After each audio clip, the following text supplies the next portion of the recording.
হাই প্ৰথমতে ৰঙালী বিহুৰ শুভেচ্ছা জনাইছোঁ আৰু আপোনালোকে চাই আছে আছাম ৰক্স।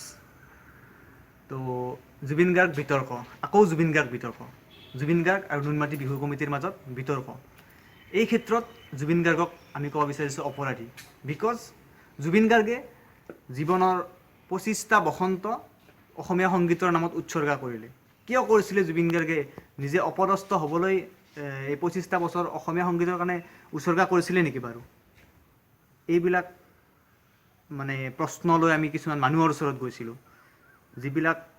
যিটো এটা অভাৱনীয় পৰিস্থিতিৰ সৃষ্টি কৰিলে নুনমাটি বিহু কমিটি। আজি আমি লজ্জিত।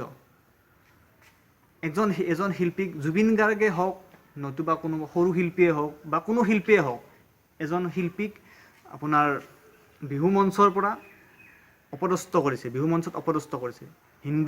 হিন্দী গান গাইছে, গাই থাকোঁতে মানে হাফ টাইম মানে গানটো গাই থাকোঁতে যদি বন্ধ কৰি দিছে, যিহেতু গানটো বন্ধ কৰি দিছে, তো এইটো এটা অপৰাধ, মোৰ মতেৰে অপৰাধ।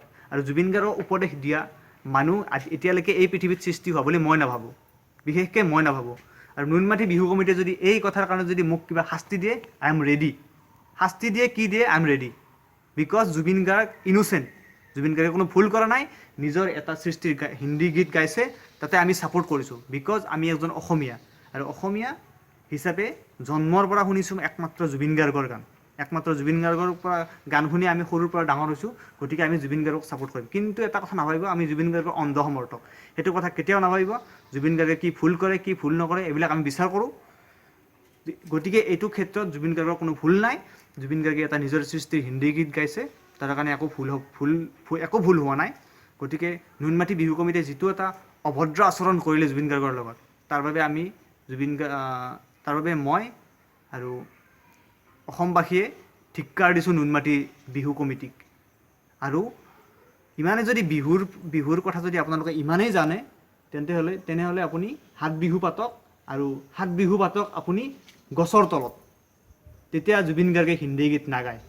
মই এইটো কথা ডাঠি ক'ব পাৰোঁ, কাৰণ জুবিন গাৰ্গে যোৱা বছৰ বিতৰ্কৰ সময়ত কৈছিল যে গছৰ তলত বিহু পাতক, মই ধুতি পিন্ধি যাম। তো মই ক'ব বিচাৰিছোঁ আপোনালোকে গছৰ তলত বিহু পাতক। ইমানে যদি বিহুৰ মৰ্যাদা আপোনালোকে জানে, তেনেহ'লে আপোনালোকে গছৰ তলত বিহু পাতক, হাত বিহু গছৰ তলত পাতক। তাৰপিছত আপোনালোকে সংগীতানুষ্ঠান সৃষ্টি কৰক, সংগীতানুষ্ঠান মঞ্চত পাতক। মঞ্চলৈ যিহেতু গছৰ তলৰ পৰা বিহু গৈ মঞ্চ পালে, তেতিয়া তাতে হিন্দী গীতক লৈ কোনো বিতৰ্ক কৰিবলগীয়া কথা নাই বুলি মই ভাবোঁ। আপোনালোকে কি ভাবে কি নাভাবে মই নাজানো। গতিকে হিন্দী গীতক লৈ কোনো ধৰণৰ বিতৰ্ক হ'ব লাগে বুলি মই নাভাবোঁ। আৰু এই ক্ষেত্ৰত আমি কিছুমান আমাৰ ৰাইজৰ মতামত লৈছিলোঁ, আপোনালোকক দেখুৱাব বিচাৰিছোঁ। আমাৰ ওচৰত এগৰাকী বাইদেউ আছে, বাইদেউগৰাকী ধুনীয়া একদম এতিয়া অসমীয়া সংস্কৃতিৰ পোচাক পিন্ধি আছে। গতিকে তেওঁ যদি কয় তেতিয়া বেলেগ কথা, কিন্তু তেওঁ কি মতামত দিয়ে আমি চাই লওঁ, আহক। এজনৰ ওচৰলৈ যাব বিচাৰিছোঁ আৰু তেখেতৰ মতামত ল'বলৈ আমি বিচাৰিছোঁ। মানে আমাৰ এই জুবিনদাৰ সন্মত মানে জুবিনদাৰ বিতৰ্কৰ প্ৰতি কি তেখেতৰ মতামত মানে এবাৰ চাব বিচাৰিছোঁ আমি। চাওকচোন বাৰু, আপুনি কওকচোন। জুবিনদাৰ যোৱাকালিতো গমেই পাইছে নুনমাটি বিহু কমিটিয়ে মানে জুবিনদাৰ লগত কি কৰিছে। তো আপুনি মানে কি ভাবে এই কথাটো? ঠিকেই, মই নিউজত পাইছোঁ বস্তুটো। মই মোৰ মনত অসমীয়া হিচাপত মই এটা কথা ক'ব বিচাৰোঁ। জুবিনদাৰ প্ৰতি কিয় যে এনেকুৱা মানে বাৰে বাৰে জুবিনদাক কিয় মানে তেখেতক বিতৰ্ক কেনেকৈ কিয় ঠেলি দিয়ে মই নাজানো। মই নুনমাটি বিহু কমিটিক এইটোও ক'ব খুজিছোঁ, প্ৰশ্ন নিচিনাই হ'ব, যদি জুবিনদাই প্ৰথম মঞ্চত উঠিয়ে যদি হিন্দী গীত আৰম্ভ কৰিছিল, তেতিয়াহ'লে জুবিনদাৰ প্ৰতি এনেকুৱা কিবা কিবি ওলালে আমি একো ক'বলগীয়া নাছিল। আৰু তেখেতসকলে বিহুখন পাতোঁতে অকল অসমীয়াৰ পৰাই বৰঙণি লৈছিল নেকি? যদি নিৰ্দিষ্ট অসমীয়াৰ পৰাই বৰঙণি লৈছিল, তেতিয়াহ'লে জুবিনৰ প্ৰতি এনেকুৱা বিতৰ্ক হ'লে আমি একো ক'বলগীয়া নাই। আৰু যদি সকলো ভাষীৰ পৰাই এই বৰঙণিবিলাক লৈছে, তেখেতসকলক সন্তুষ্ট কৰাৰ কাৰণে জুবিনদাই যদি এটা বা দুটা তেখেতৰ নিজৰ হিন্দী গীত গায়, কোনো ধৰণৰ বিতৰ্ক হ'ব নালাগে বুলি মই ভাবোঁ। ধন্যবাদ। যদি জুবিনদাই বিহু অনুষ্ঠানত যদি হিন্দী গীত এটা গাব নোৱাৰে, নিজৰ হিন্দী গীত এটা গাব নোৱাৰে, তেতিয়াহ'লে সেই কমিটিখনে বহিৰাগত কোম্পানীৰ পৰা কিয় চান্দা তুলিছিল? উদাহৰণস্বৰূপে জিঅ'নি মোবাইল, পঞ্চ এনেকুৱাকৈ বহুত কোম্পানীৰ পৰা চান্দা তুলিছিল তেতিয়া কি তেখেতসকল অসমীয়াৰ সত্তাটো নাছিল নেকি? এতিয়া হিন্দী গীত এটা নিজৰ হিন্দী গীত এটা তাতে আৰু নিজৰ হিন্দী গীতটো গাওঁতে তেখেতসকলৰ জগৰ লাগে। যদি তেখেতসকলৰ ইমানেই বিহুৰ ওপৰত জ্ঞান আছে তেতিয়াহ'লে বিহু মুকলি বিহু পাতক, গছৰ তলত বিহু পাতক, তেতিয়া জুবিন দাই ধুতি পিন্ধি গীত গাব তাতে। আৰু জুবিন দাইতো নিজৰ গীতহে গাইছে, বেলেগৰ গীতটো গাব যোৱা নাই তাত। সেইটো আমি সকলোৱে বিচাৰোঁ। অসমৰ সকলোৱে জুবিন দাক ছাপোৰ্ট কৰিছে। এইটো কিয় কাৰণ কি আপোনালোকে নিশ্চয় বুজি পাব লাগে। আপোনালোকক কিয় সকলোৱে কৈছে যে হিন্দী গীত এটা গোৱাৰ কাৰণে এনেকৈ ক'ব নালাগিছিল? আপোনালোকে গীতটোতো শেষ হোৱাৰ পাছত ক'ব পাৰিলে যে জুবিন এনেকুৱা আমি এইটো হিন্দী গীত গাব নালাগে, তাৰপিছত তুমি অসমীয়া গীত গোৱা, তেতিয়া হয়তো নিশ্চয় জুবিন দাই মানি ল'লেহেঁতেন। আপোনালোকে তাক নকৰি আপোনালোকে মাজতে বিহু গান হিন্দী গানটো গাই থকাৰ মাজতে আপোনালোকে যাই যিটো ব্যৱহাৰ কৰিলে তাৰ বাবে জুবিন দাই বহুত লাজ পাইছে। এইবাৰ এইটো এনেকুৱা এখন ঘটনা ঘটি গ'ল, তাৰ বাবে আপোনালোক দায়ী।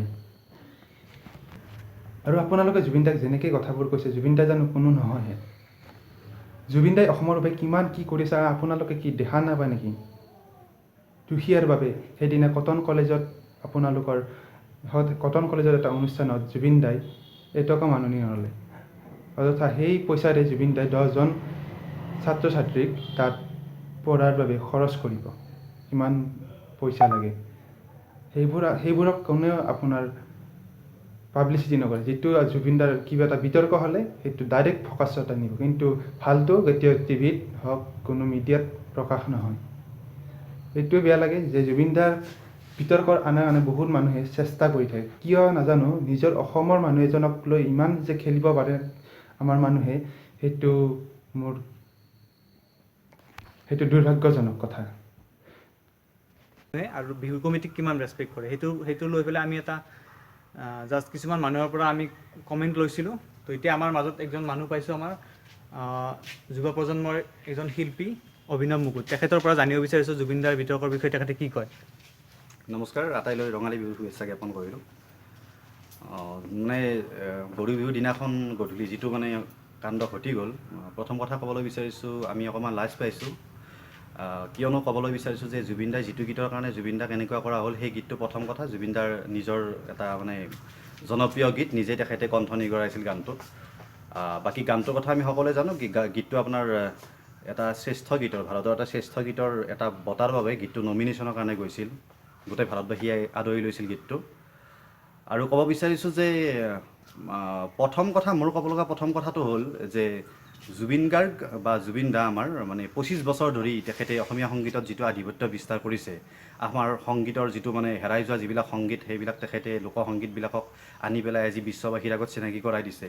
তেনেকুৱা এজন শিল্পীক তেখেতে গীত গাই থকা অৱস্থাত তেখেতক মঞ্চত গীত বন্ধ কৰিবৰ কাৰণে যিটো মানে তেখেতক জনোৱা হ'ল, তেখেতক মানে গীত বন্ধ কৰিবলৈ কোৱা হ'ল, মই ভাবোঁ এইটো চূড়ান্ত অপমান কৰা হৈছে তেখেতৰ ক্ষেত্ৰত। কিয়নো মোৰ নিচিনাকৈ এনেকুৱা বহুত শিল্পী ওলাব, মানে শিল্পী বুলি নকওঁ, আমি গায়ক হয়, এনেকুৱা বহুত নতুনকৈ উঠি অহা কিছুমান গায়ক গায়িকা ওলাব, যিবিলাকে জুবিন দাৰ গীত শুনি পেলাই আজি এইটো ক্ষেত্ৰত মানে আগবাঢ়িবৰ কাৰণে মানে যিটো ইনস্পিৰেশ্যন তেখেতৰ পৰা পাইছে, তেনেকৈ মানে নিজৰ গতিটো লৈছে। এতিয়া ক'বলৈ গ'লে এইটো বহুত বেয়া কথা হৈছে। আৰু ঠিক আছে, এটা কথা কওঁ যে যিটো বিহু সংস্কৃতি, প্ৰথম কথা ক'বলৈ গ'লে বাকী সকলোৱে গম পাইছে যে যিটো মানে আপোনাৰ বিহু যিটো নুনমাটিৰ যিটো বিহু সন্মিলন হৈছিল, তাতে যিটো এৰেঞ্জ যিটো কৰা হৈছিল মানে ডনেশ্যন বা এইবিলাকৰ পৰা যিবিলাক এডভাৰ্টাইজমেণ্ট তাতে মানে দিয়া হৈছিল, তো এইবিলাকৰ পৰা মানে বুজা যায় যে ইয়াত অনা অসমীয়া যিবিলাক মানুহৰ পৰাও ধৰকচোন ইয়াত ডনেশ্যন তোলা হৈছিল।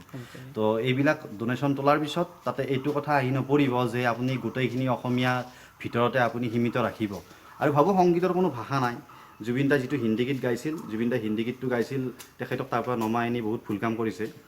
আৰু আপোনাক ক'ব বিচাৰিছোঁ লগতে মানে বিহু কমিটি, যিবিলাক বিহু কমিটি এতিয়াও মানে আমাৰ 7 বিহু যোৱা নাই, এটা কথা ক'বলৈ বিচাৰিছোঁ, এইবাৰৰ কাৰণে সকলোৰে বাৰু যিবিলাক কাৰ্যসূচী সকলোৱে হাতত লৈছে, কিন্তু অহাবাৰৰ ফালৰ পৰা এটাই অনুৰোধ জনাম যে যদি সঁচাকৈয়ে অসমৰ যিবিলাক মানে লোক সংস্কৃতি যিবিলাক হেৰাই গৈছে, আৰু আমাৰ মানে সাধাৰণতে বিহুটো যিটো আছিল মানে আপোনাৰ মঞ্চলৈকে বিহুটো গ'ল, আগত মঞ্চত নাছিল, আমাৰ সকলোৱে পথাৰত তেনেকৈ বিহু মাৰিছিল। তো সেই মৰ্মে যদি বিহুটো যদি নতুনকৈ যদি উপস্থাপন বিচাৰিছে, আগৰ নিচিনাকৈ যদি বিহুটো ঘূৰাই আনিব বিচাৰিছে, তেতিয়াহ'লে 7 বিহুৰ বিষয়ে বহুত কাম কৰিবলগীয়া আছে অসমবাসীৰ। ক'বলৈ বিচাৰিছোঁ যে যিবিলাক বিহু সমিতি আছে তেখেতসকলে আমাৰ বিজ্ঞজনৰ লগত আলোচনা কৰক, কৰি পেলাই আমাৰ যিবিলাক সাত বিহু আমাৰ মিচিং, বড়ো, ৰাভা তেনেকুৱা যথেষ্ট আমাৰ সংস্কৃতি লোক আছে, তো সকলো লোকক একগোট কৰক। আৰু সাত বিহুত ক'ব বিচাৰিছোঁ, সাত বিহুত ইমানবোৰ আমাৰ সংস্কৃতি, আমাৰ অসমীয়া সংস্কৃতি এনেকৈ ভৰপূৰ হৈ আছে, তো ইয়াত যদি মানে সকলো জনগোষ্ঠীৰ লোকে যদি নিজৰ নিজৰ যিখিনি অনুষ্ঠান সেইখিনিও যদি পৰিৱেশন কৰে, তেতিয়াহ'লে হয়তো 7 দিন শেষ হৈ যাব, কিন্তু অসমৰ সংস্কৃতি, তেখেতসকলৰ সংস্কৃতিৰ যিবিলাক প্ৰদৰ্শন, সেই প্ৰদৰ্শন হয়তো শেষ নহ'ব।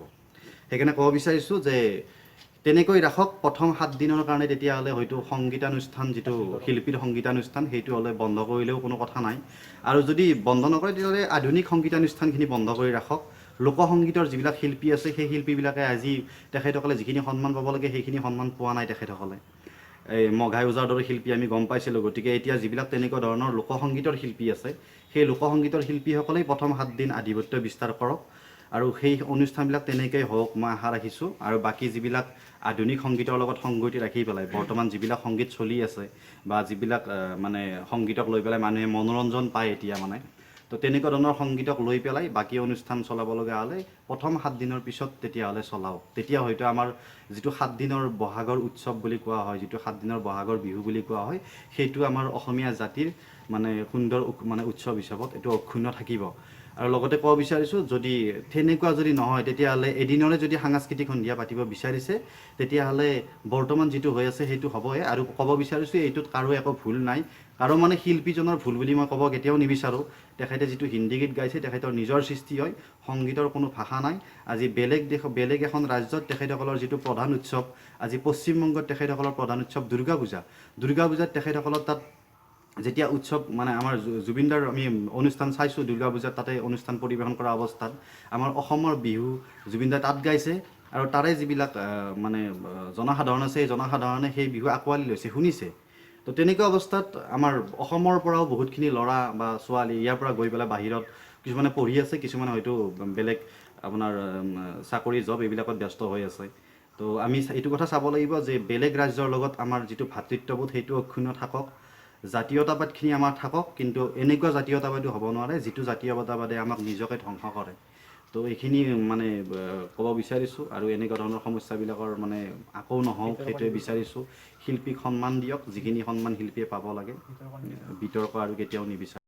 মাজতে মই আকৌ এটা কথা ক'ব বিচাৰিছোঁ যে মোৰ নিজৰ অভিজ্ঞতাৰ ফালৰ পৰা যোৱা 31 ডিচেম্বৰৰ এটা অনুষ্ঠান, যিটো অনুষ্ঠানত মই গীত পৰিৱেশন কৰিছিলোঁ আমাৰ ওচৰৰে এখন ৰাজ্য, অসমৰ ওচৰৰে এখন ৰাজ্য ত্ৰিপুৰাত। তাতে মই যেতিয়া গীত পৰিৱেশন কৰিছিলোঁ, তাতে আমি মানে জুবিনদাৰ বিহু কিছুমান গাইছিলোঁ। তাতে আমি নাহৰ ফুলাৰ বতৰ বা আমাৰ অসমীয়া পেডেল মাৰি বাবুদাৰ এনেকুৱা গান কিছুমান গাইছিলোঁ। ৰাইজৰ অনুৰোধত গাইছিলোঁ, ৰাইজে গাব দিছিল অসমীয়া গীত, সেইকাৰণে গাইছিলোঁ। তাতে গোটেই অনুষ্ঠানটো মানে বেংগলী মানুহে আয়োজন কৰিছিল, সেইটো অনুষ্ঠান আনন্দ জলচা বুলি।